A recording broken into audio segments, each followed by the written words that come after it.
On the crop tour, we cover, believe it or not, in 7 states, we cover 25,000 miles. We do that by running 22 different routes in the 7 different states on 2 legs, one in the Western Corn Belt, one in the Eastern Corn Belt. And then our scouts drive the same routes every year, and we stop every 15 to 20 miles, hop out, take a corn sample, take a soybean sample, back in the car, and off we go again. So through the course of the 4 days, we're going to pull about 1,400 corn samples, 1,400 soybean samples. And the reason that we're doing this is because there are so many other groups out there that are doing similar activities, but they don't make that information available to the public. We make that information available to the public. What we're trying to do with the crop tour is level the playing field for the farmer with the grain companies, with the importers, everybody else that's out there checking these crops. By providing that information for them, we feel that we're giving the farmers, we're putting them on the same level as everybody else in the marketplace. It's been an unprecedented time in agriculture. Is it going to go down as the golden era of agriculture? I won't go that far and say that, but it's certainly been the best time in agriculture that I've been in, and I've been involved in the industry for 30 years. So we're coming off of the best time ever in agriculture. And yeah, I think everybody kind of understood that we were going to see margins tighten up. And they understand that as we get into 2016, 2017, conditions aren't going to be financial conditions aren't going to be what they were over the past 5, 6, 7 years. But that's farming, that's cycles. They know that. Growers understand fully that we're going to have good times, we're going to have times that aren't so good economically in agriculture.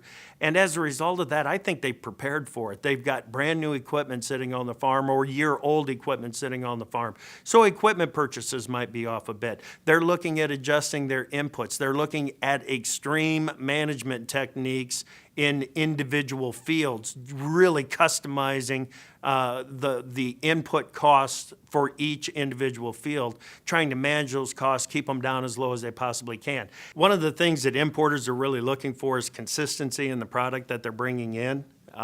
If they have to deal with different grades from different regions across the country, it makes it difficult on trying to figure out exactly where they want to source those soybeans from or source that corn from.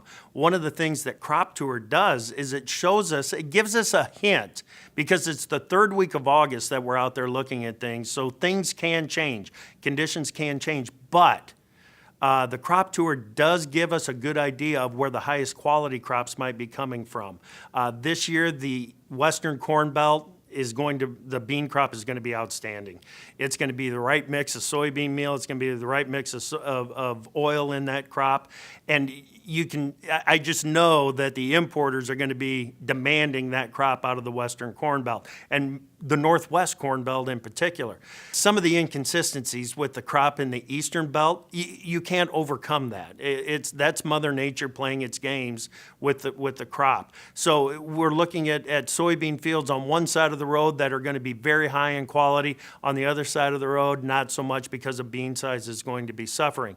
But the Crop Tour can help importers understand exactly where they can source a very consistent supply of the quality of soybeans and corn that they want.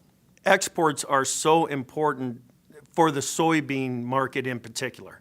40% roughly of the bean crop is exported. And when you have a market that is so reliant on the export side, corn, we just kind of export the surplus, what we have as extra bushels here in the country.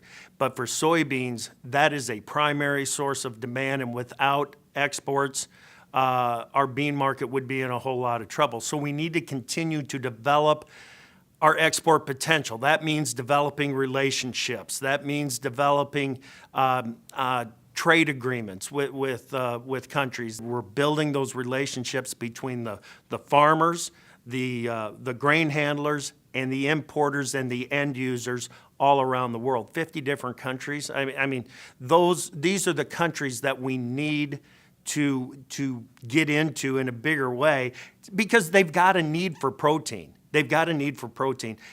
what we're doing is showing them that the U.S. can be a reliable supplier of soybeans, not just in a year like 2015 when we're going to have a really good bean crop, but consistently year after year, the U.S. can be a reliable supplier.